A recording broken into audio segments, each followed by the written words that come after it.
And I think as the church, as Christians, as cultural catalysts, we have to be so intentional about moving in the opposite spirit of that. Of when you feel, okay, that's the conflict, I got to remember the individual on the other side of that conflict and put the humanity back in it. Whether it's an immigration issue or a war or a gender issue, we can't remove the humanity from it and see the individuals.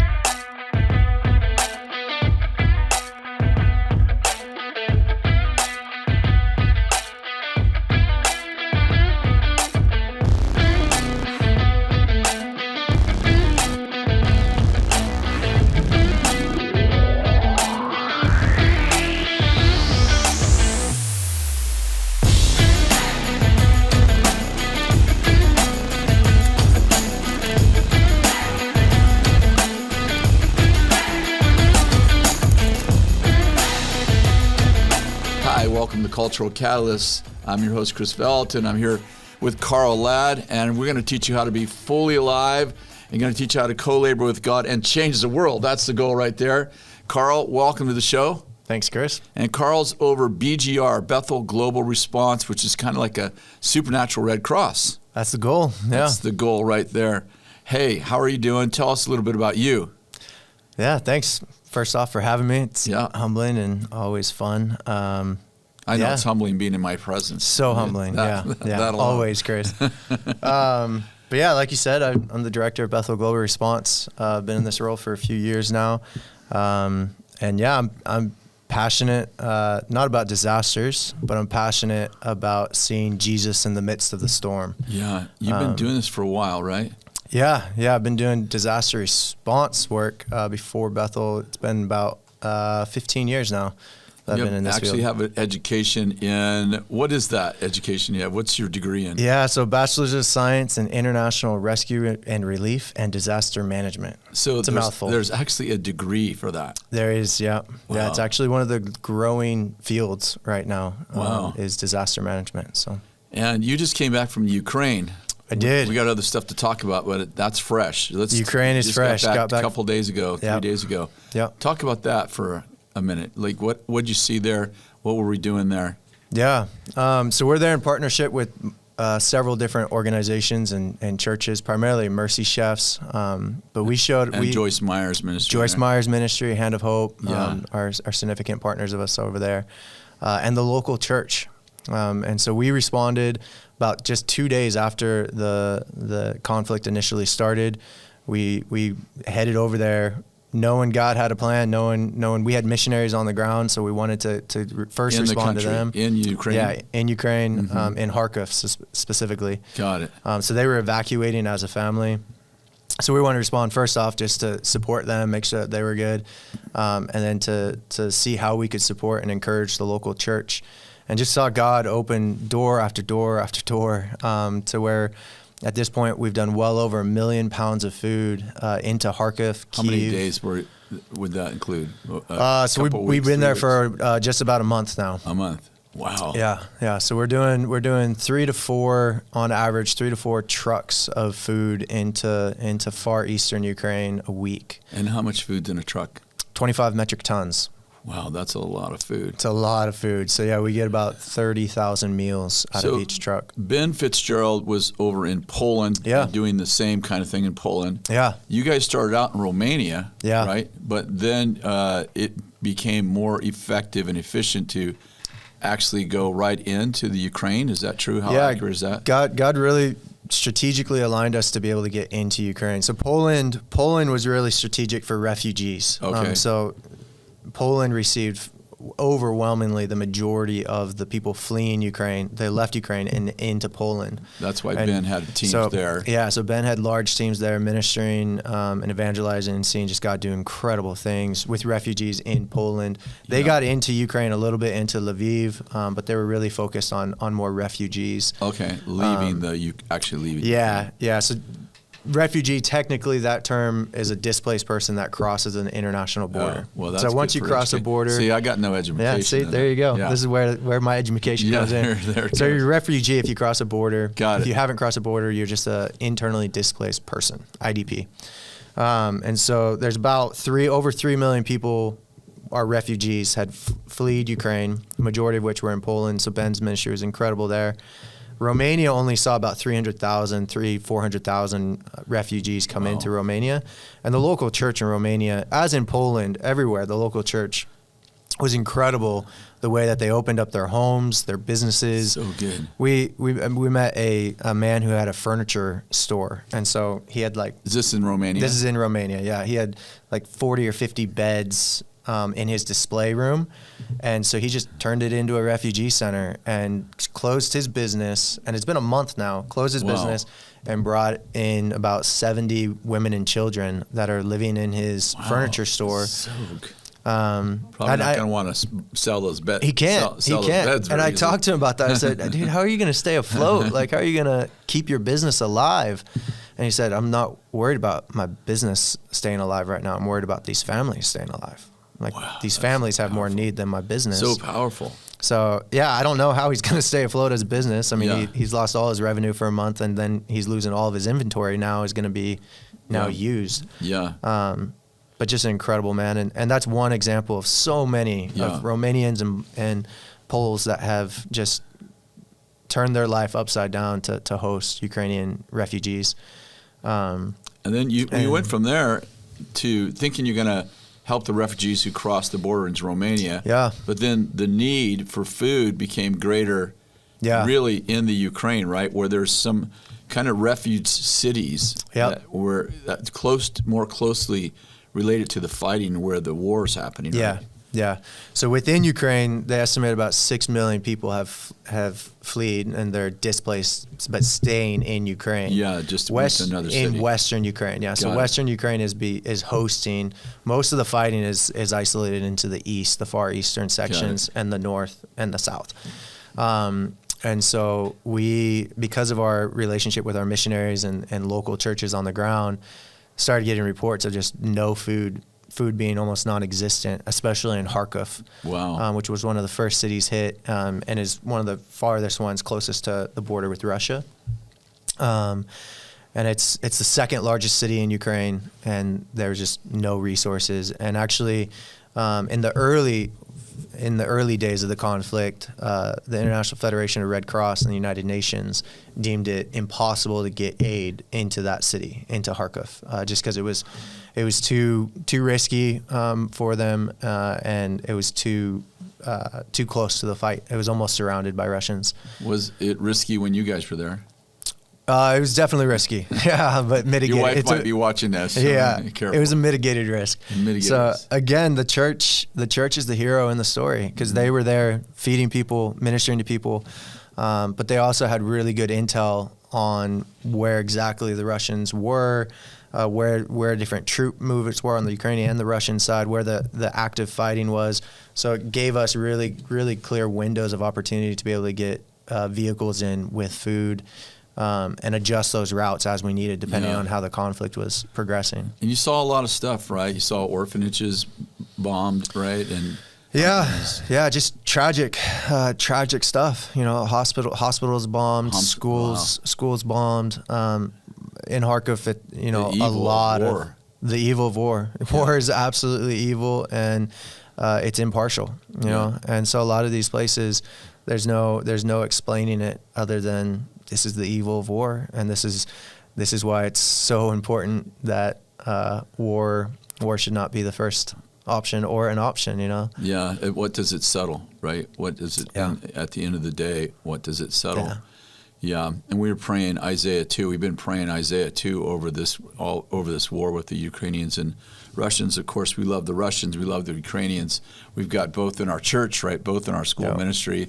And even in our school ministry, the students, the Ukrainian students and Russian students, just trying to figure out how to walk together in the midst of this really bad conflict and terrible war. Yeah. And Isaiah 2 talks about a time, it talks about in the last days that they'll beat their swords into plowshares and their swords, and their spears into pruning hooks. God will judge between nations, and never again will they train for war. And so we just been praying that, it says in the last days, we've just been praying that over this whole war, this conflict, and just praying for God to resolve this in a peaceful way and for this not to turn into something worse, which is already bad, right? Yeah. People dying, children dying, and every day we hear the reports. And so we're praying for there to be total and complete peace between these countries, and that they work this out in a way other than war, because just because you can you win the war doesn't mean that you're right? Yeah. And just because you lose the war doesn't make you wrong. Yeah. And so what's the best scenario here in this really terrible conflict there? Yeah. We're praying for both. Hey, good, but Kris. we got changing the subject a little bit, because we're all over the world, right? Yeah. I had a dream. This has probably been a year ago now. Yeah. Speaking of California, now we're kind of changing. We're changing sides of the planet, and I saw this. First, I had a dream about a bear, and it was chasing Bill and I one night, and then the next day, next night I had the same dream, and it caught us, and it gave us a hug, and I heard the bear is friendly. And when I woke up from that dream, I woke Kathy up and said, I had this dream, this bear was chasing Bill and I, and then it wrapped its arms around us, and the bear was friendly. And she said, 5 o'clock in the morning, she said, "Oh, the bear's California." Wow. And I'm like, wow, the bear, California, is friendly to us. And then I started having all of these prophetic experiences. And the Lord talked to me about the fact that he was hiding. We have an immigration issue on the Texas and California borders, where immigrants are coming in, and many of them coming in illegally. Yeah. And so, the Trump and Biden administrations, both of them, obviously Trump's response was to build a wall and try to figure out how to mitigate these people so that they're coming in legally. And it's just been a political kind of hot potato. Yeah. But I felt the Lord tell me that he had hidden the kingdom in these immigrants who were coming across the border, and that literally they were going to bring the kingdom into California. Yeah. So I sent you guys to the first San Diego border there, right? Yep. Of Tijuana. Yep. And why don't you talk about that for a minute? Yeah. So you sent us first to San Diego, and we went and visited some other projects that were in Texas, and kind of just really saying, at least for me too, is familiarizing myself with the situation. Yeah. How do we help? Yeah. How do we help? What's really going on? How do we help? What's the role of the church? And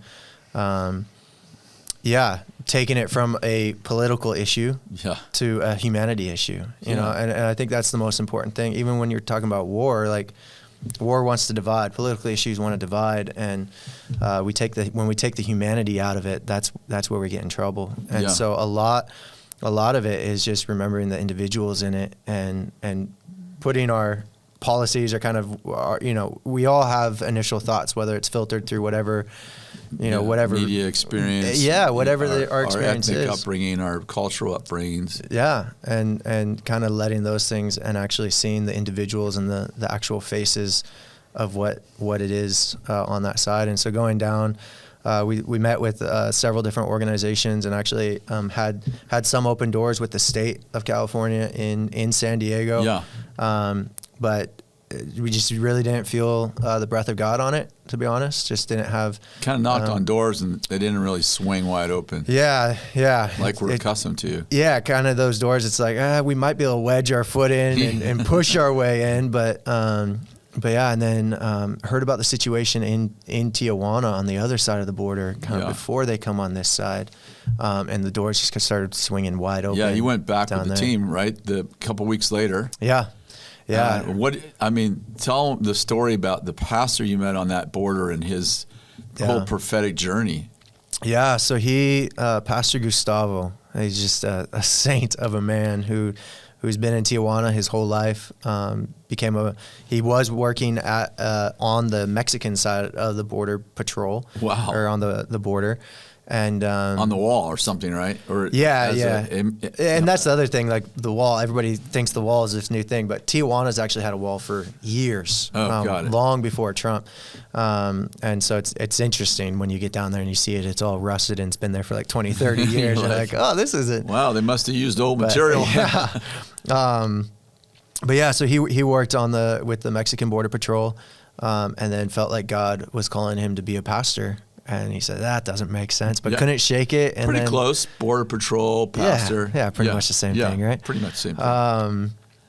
And then God said, hey, this is where I want you to build the church. And this is like, even gave him details of the size of the church.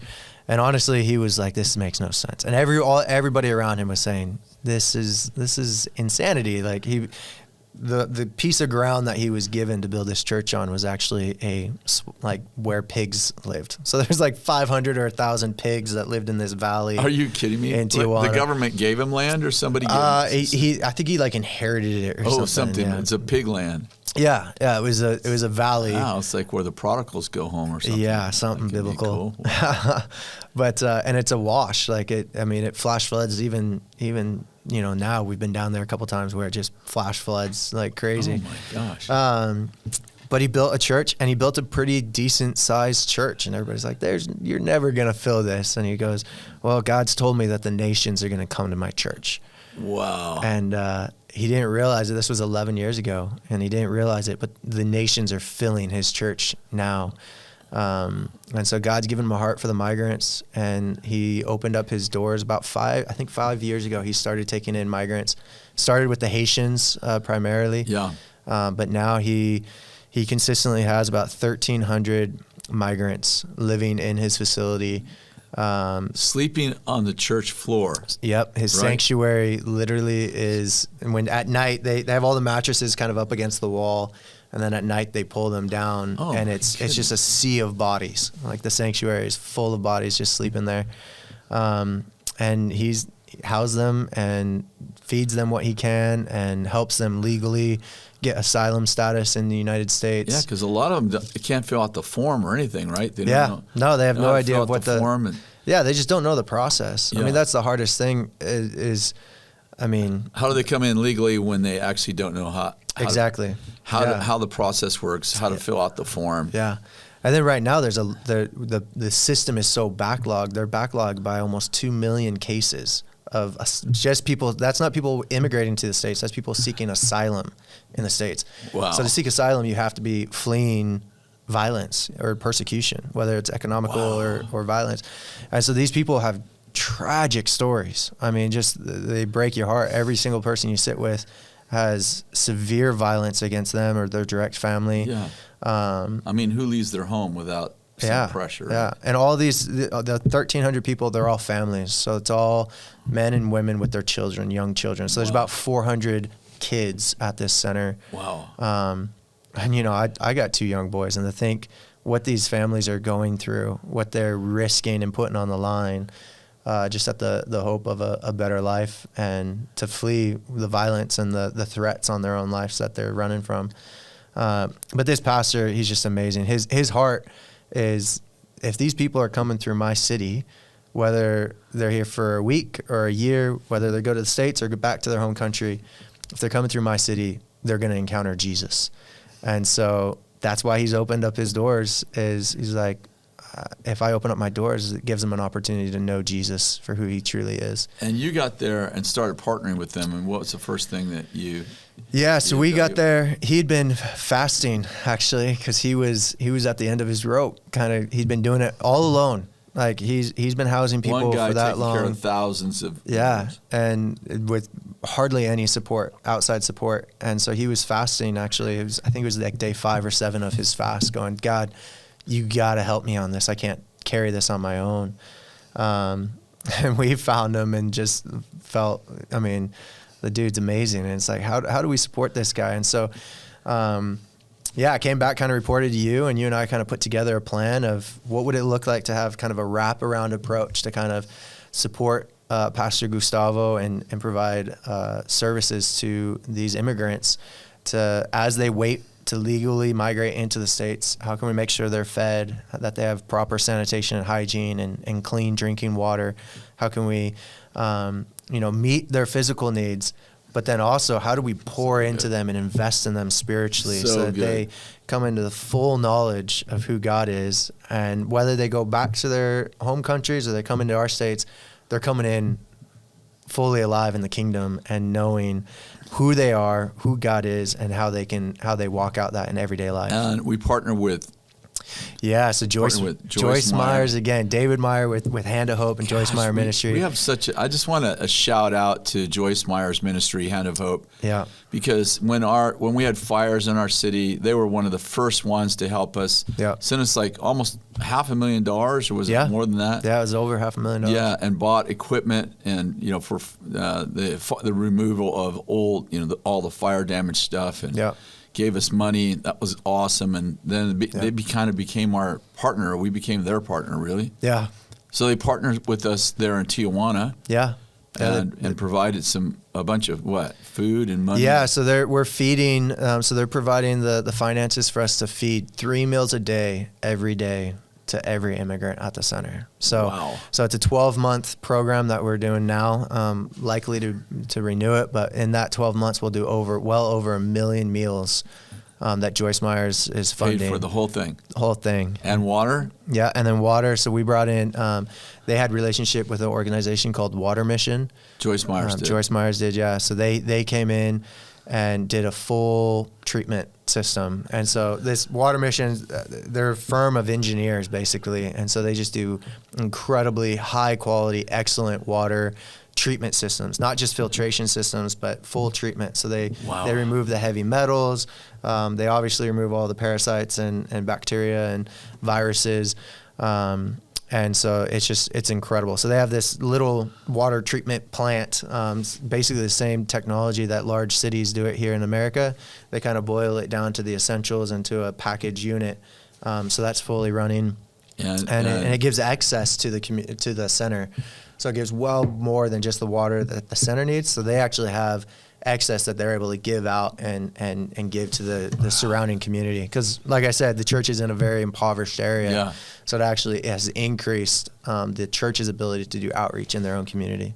So you got food, you got water. Food, water. Pastor's obviously doing housing, and so Pastor's doing the housing. Yeah. And then the question becomes, how do we get the kingdom in them, right? Because the prophetic word was about getting the kingdom in the immigrants, so as they cross legally into the border, that they're actually bringing the kingdom with them. Yeah. And helping to transform California. Yeah. Absolutely. So and that's our goal. Next part the third part of the plan. Yeah. That's the third part of the plan, but it's the crescendo, right? I mean, everything we do in disaster response as a church, as Bethel Global Response, is we want to see nations discipled. Mm-hmm. I want to see nations discipled. To do that, I got to see individuals discipled. And so, our kind of stance in disaster response is I want to stand on somebody in their moment of greatest need. Yeah. Because that's where Jesus is, but I know that getting them out of that need isn't where Jesus ends. Jesus meets that need, he gets them out of that storm, and then he has a lifelong actual growth and development track for them. And so our heart is how do we use disaster response or helping a refugee or an immigrant on the border as that doorway ministry to actually seeing their life transformed and then the community around them transformed through them. It's so beautiful. So one of the ideas that we had together was to take our school of ministry. We have now a Spanish school, which is perfect timing because most of these folks speak Spanish. Yep. And take our online Spanish school and put a team there that can start teaching, the kingdom principles, but also the presence of God, the power of God, the purposes of God, and infuse those into the immigrants. Yeah. And that's already beginning to happen, which is really exciting, right? Yeah. You talked about prayer meetings that went all night. Yeah. That they initiated. They initiated, yeah. They pray almost every night. They get up between 1 and 3 a.m. and just go after it in prayer. We just had a BSSM mission team go there this last week, and just the testimonies that are coming out. But they've actually, all the ministry that they did within Tijuana, they took the migrants with them. And so we've been pouring into the migrants in this center And so now they're activated and they're going out and they're prophesying over in Tijuana. In Tijuana. So, just making sure people know, like, we're not sneaking them across the no, border. No, on the south side of the border. But so a bunch of migrants went with our BSSM students and go to the red light district and are seeing demons cast out, people get out of wheelchairs, blind eyes were open, like crazy stuff. The craziest stories. And these are the migrants that tumors disappearing on someone's neck that was like the size of a grapefruit. Yeah, and so we're seeing these migrants that when we first met them, I mean, they like their biggest thing when I ask them, like, what's your perspective on what's happening? How do you feel? They say the world doesn't want us. Wow. We're not welcome. We're not welcome in my home. I'm not welcome in my home community, my home country. Mexico doesn't want me. United States doesn't want me. Nobody sees me. And these are the same people that now know I'm a son or I'm a daughter of the living King, and they're actually going out onto the streets of Tijuana and seeing demons cast out and people get out of wheelchairs. It's just, it's amazing. I mean, that's transformation. The turn from victims to victors, right? Yeah. And this is it, though. I mean, can you imagine if they get across the border legally? Yeah. And we began to infuse, like, a million, half of these into California. Yeah. They come in, they have great, most of them have great morals, right? They do. These are the best people. Yeah. They believe in God, they believe in morality, they believe in sexual purity. Yeah. And then they get filled with the Holy Spirit. They begin to move in wonders and signs and miracles. Yeah. They get the kingdom perspective on life and on government and on community, and they come in legally and we begin to infuse them into California, like everywhere in California, and I think it's just wonderful to see. We got to have a 20-year vision. This is not going to happen in 1 year, but over the next 15, 20 years, and we get to be a part of that, which is so exciting. It is. It is. Everybody's giving me these, like, I came into my office the other day and there was a bear hugging California. It was a stuffed animal, and then somebody gave me a sticker with a bear hugging California. My biggest question with that. What is it? Who is faster, you or Bill, when you guys are running from that bear? Well, I'm faster. Oh, okay. Yeah. I was just because I always see the mental image of it, and I don't know who's in the lead. I knew the bear wanted me more. I see it. Yeah, I don't know if either one of us can run very fast at this age, but I'm glad the bear was friendly. That's all I got to say. The bear is friendly. There you go. The bear is friendly. Yeah, and I think it speaks to a little off subject, but sometimes we look at our cities and we see the devastation or destruction. Like we were talking about Ukraine a few minutes ago, and we just feel hopeless. Or we look at our city and we see the immorality, the impurity. In California, we're just seeing some crazy stuff with, transgendering children. Yeah. The craziness in our school where we're literally, the political spirit and the religious spirit have joined hands, and we're getting rid of titles like he and she, and we're starting to say, hey, your gender is fluid. You get to choose your gender. Maybe you're a boy even though you're biologically a girl. All this crazy stuff. And I don't know about you, but when I think about my children, my grandchildren now, great grandchildren, I'm like, what's going to be left for my children, my grandchildren? How do we exit or transform this cesspool of morality? And then the Lord begins to give us these strategic pieces. I call them strategies, spirit-led strategies, right? And it's great to have an idea, but if you can't effectively put that idea into play, then it's just a pipe dream. Yeah. And you've just done an incredible job, both in what you've just come back from with Russia and Ukraine, and of course we're going to have an ongoing, as long as that war lasts, we'll be there. Yeah. And then now with the Tijuana border and all of that, bringing those in, and then our own city. Yeah. Right? Yeah. And I'm just so very proud of you. Thanks. And you have 3 kids? 2 boys. Two boys, yeah. and a wife. And a beautiful wife, yeah. And a beautiful wife. So, you got a lot going on in your life. Yeah. Is there anything you'd like to say as we kind of close this interview? Is there anything on your mind that you want to just close with? Yeah, the thing that keeps coming to my mind, whether we're talking about the war, or these, political issues or kind of society change issues, conflict.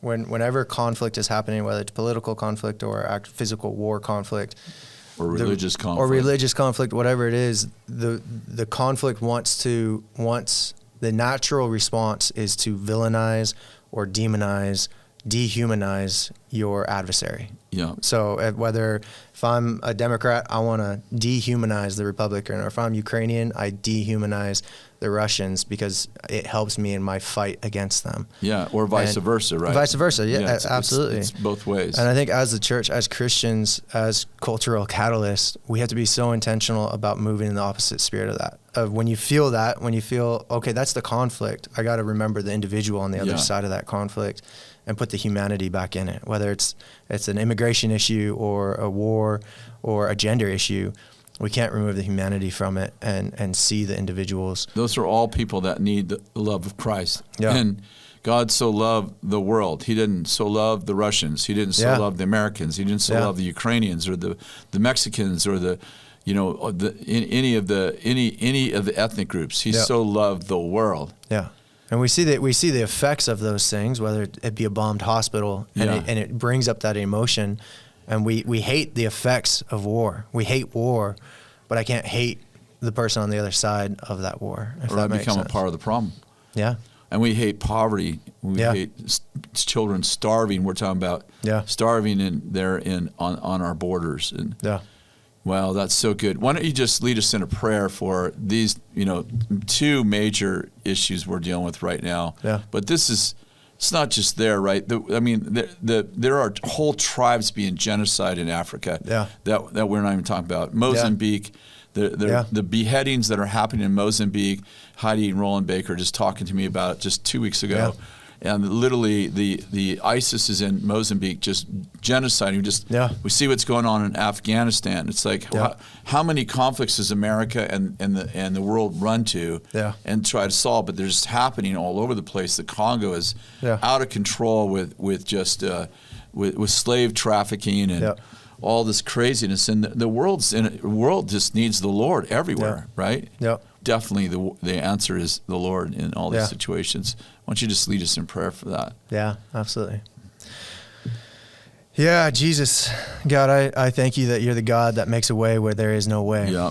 Lord, that you raise valleys and lower mountains, Father. And God, when we look at these issues, when we talk about these conflicts and wars and rumors of wars, and God, it could be overwhelming. But God, I ask that you would give us a spirit of boldness, that we would not be paralyzed by the size of these things, but God, you've given us all something in our hand. Lord, we all have something. And so God, whether it's the widow's mite or a lot, Father, I ask that you would show us what's our role. Lord, what's our role in each of these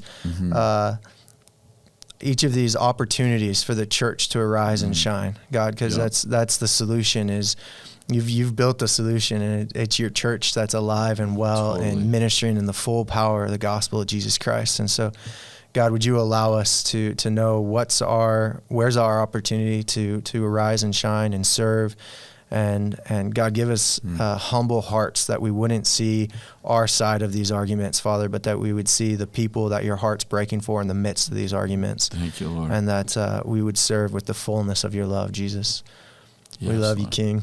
Thank you. In your name, amen. Amen. And lots of people would love to probably, volunteer, finance some of what we're doing there. So beautiful. It's www.bethel.com/global response. Is that right? That'll work. Yeah. Okay. And we can put it in the text too when we. BethelGlobalResponse.com gets you there as well. BethelGlobalResponse.com. Yep. All one word, no periods or anything, just BethelGlobalResponse.com. Yes. Reach out to us. We'd love to hear from you. Yeah. Carl, thank you so very much. You're doing such a fantastic job. Thanks, Chris. So very proud of you and the team that is just doing this all over the world. God bless you. I'll see you again.